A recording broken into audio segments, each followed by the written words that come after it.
रामचरितमानस के बारे में कौन नहीं जानता है। रामचरितमानस हिंदुओं की सबसे धार्मिक पुस्तक मानी जाती है। बहुत सारे लोगों ने रामचरितमानस को पढ़ा भी होगा और बहुत सारे लोगों ने रामचरितमानस को टीवी के माध्यम से देखा भी होगा। लेकिन शायद आप लोगों को पता नहीं है कि रामचरितमानस की जो रचना हुई थी वो महर्षि वाल्मीकि ने भगवान श्री राम के अवतार लेने के कई साल पहले ही कर दी थी। जो गायत्री मंत्र है वो भी श्री रामचरितमानस की उपज है।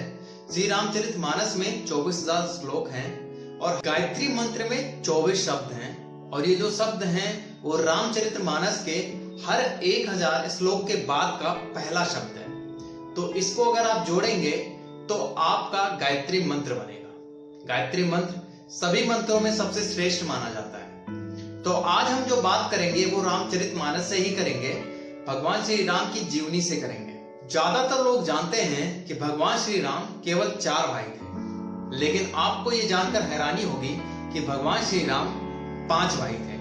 अब वो 5वां भाई कौन था और कैसे वो इनका भाई बना, वो सारी बातें मैं आपको इस वीडियो के अंत तक बताऊंगा। तो इस वीडियो में लास्ट तक आप लोग बने रहिए। और हाँ, जो लोग मेरे चैनल पे नए हैं वो प्लीज मेरे चैनल को सब्सक्राइब कर लीजिए, बेल आइकन को प्रेस कर लीजिए, जिससे YouTube पे मैं जब भी अपनी कोई नई वीडियो अपलोड करूं तो उसकी नोटिफिकेशन आपको मिलती रहे। और हाँ, आप मुझे सोशल मीडिया प्लेटफॉर्म पे भी फॉलो कर सकते हैं, लिंक मैंने डिस्क्रिप्शन में दे दिया है। तो आइए बिना देर के हुए रामायण के इस गूढ़ तत्व के बारे में विचार करना शुरू करते हैं। तो सबसे पहले मैं आपको बता दूं कि भगवान श्री राम जो है वो 4 भाई नहीं थे, उनके एक भाई और थे और वो भाई जो थे वो थे विभीषण। अब वो विभीषण कैसे उनके भाई थे इसके बारे में मैं आपको पूरा विस्तार में बताता हूँ। जब देवासुर संग्राम चल रहा होता है तो एक भविष्यवाणी होती है जिसमें कहा जाता है कि रावण जो तुम्हारी मृत्यु होगी वो दशरथ के पहले पुत्र से होगी। इस बात को जब रावण सुनता है तो एकदम वो गुस्से में आग बबूला हो जाता है। अब वो सोचने लगता है कि कैसे वो दशरथ के पहले पुत्र को मारेगा। तो इसके लिए वो क्या करता है, वो अपने यहां से एक राक्षसी को भेजता है जिस राक्षसी का नाम सुभक्षी होता है। रावण सुभक्षा को दशरथ जी को मोहित करने के लिए भेजता है। सुभक्षा जाती है, वो दशरथ जी को मोहित करती है। धीरे धीरे उन लोगों में नजदीकियां बढ़ जाती हैं और जो सुभक्षा होती है वो गर्भवती हो जाती है।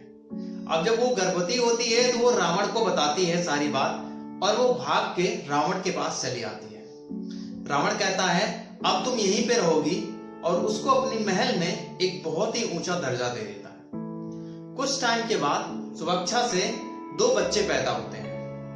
एक लड़का होता है और एक लड़की होती है। तो जो लड़का होता है उसका नाम विभीषण होता है और जो लड़की होती है उसका नाम त्रिजटा होता है।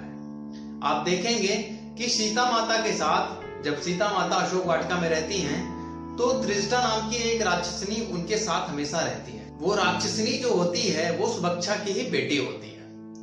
इसके बाद तो रावण एकदम निश्चिंत हो जाता है। फिर कुछ टाइम के बाद मेघनाद जो है वो इंद्र के ऊपर आक्रमण करता है और इंद्र को हरा करके बंदी बना लेता है और उनके सिंहासन को लेकर के वो अपने महल लंका में लेके चला आता है। जो सिंहासन मेघनाद लेके आता है इंद्र का, उस पे भगवान नरसिंह जी की आकृति बनी होती है, उनका स्वरूप बना होता है। अब वो जो रावण के गुरु होते हैं जब वो इस सिंहासन को देखते हैं तो समझ जाते हैं कि अब राक्षसों का विनाश शुरू हो गया है। तो रावण को वो बताते हैं कि ऐसा करो कि तुम विभीषण से बोलो कि वो इस सिंहासन की पूजा करेंगे। जब तक विभीषण इस सिंहासन की पूजा करेंगे तब तक राक्षस जाति को कुछ नहीं होगा। रावण के कहने पे जो विभीषण है वो भगवान नरसिम्हा की पूजा करना शुरू कर देते हैं। अच्छा, उसके बाद क्या होता है, अब रावण बड़ा खुश हो जाता है कि उसको जो मारने वाला है अब उसके महल के अंदर ही है। फिर वो घमंड में आकर के ब्रह्मा जी से कहता है कि अब मुझको कोई नहीं मार सकता, जो मुझको मारेगा वो तो मेरे महल में ही है, उसको मैं जब चाहूं तब मार सकता हूं। तो ब्रह्मा जी ने कहा कि रावण ये तुम्हारी भूल है, तुम्हारी जो मौत होगी वो दशरथ और कौशल्या से जो पुत्र पैदा होगा उससे तुम्हारी मौत होगी। अब जब रावण ये सुनता है कि उसकी मृत्यु कौशल्या और दशरथ के पुत्र से होगी तो फिर से गुस्सा हो जाता है और माता कौशल्या को उठा करके ले जा करके एक समुद्र के बीच में एक टापू होता है वहां पे छोड़ देता है और वहां से छोड़ के चला आता है ये समझ के कि इस टापू पे तो कोई आएगा नहीं और कौशल्या माता की डेथ हो जाएगी। लेकिन नारद मुनि ये सब देख रहे होते हैं और वो आकर के दशरथ जी को ये सारी बात बता देते हैं कि कौशल्या से आपकी शादी होगी और आपका और उनका जो पहला पुत्र होगा वही रावण का वध करेगा। अब दशरथ जी को जब ये बात पता चलती है तो वो रावण से युद्ध करते हैं।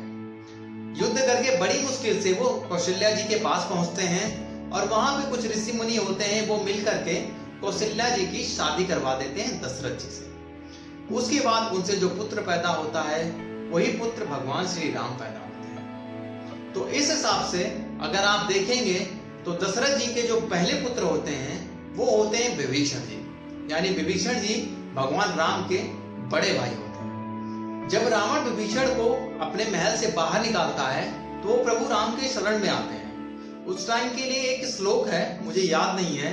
तो जैसे ही विभीषण भगवान राम के पास आते हैं तो राम जी सबसे पहले उनका तिलक कर देते हैं, यानी उनको उसी टाइम लंका का राजा बना देते हैं, क्योंकि विभीषण बड़े भाई थे। अगर राम लंका का राजा विभीषण को नहीं बनाते तो एक तरीके से वो अयोध्या के राजा बनने के हकदार थे।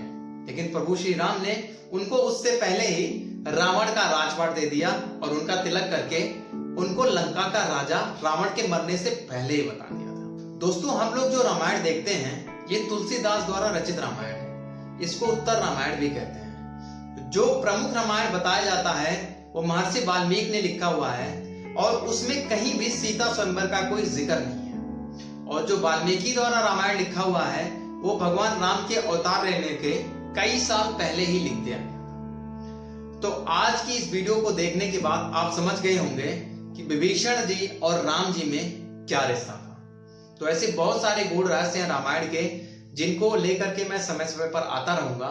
तो इसके लिए आपको मेरी वीडियो हर रोज देखनी पड़ेगी। तो हंसते रहिए, मुस्कुराते रहिए। मिलते हैं ऐसे ही एक रोचक जानकारी के साथ। तब तक अपना ख्याल रखिए।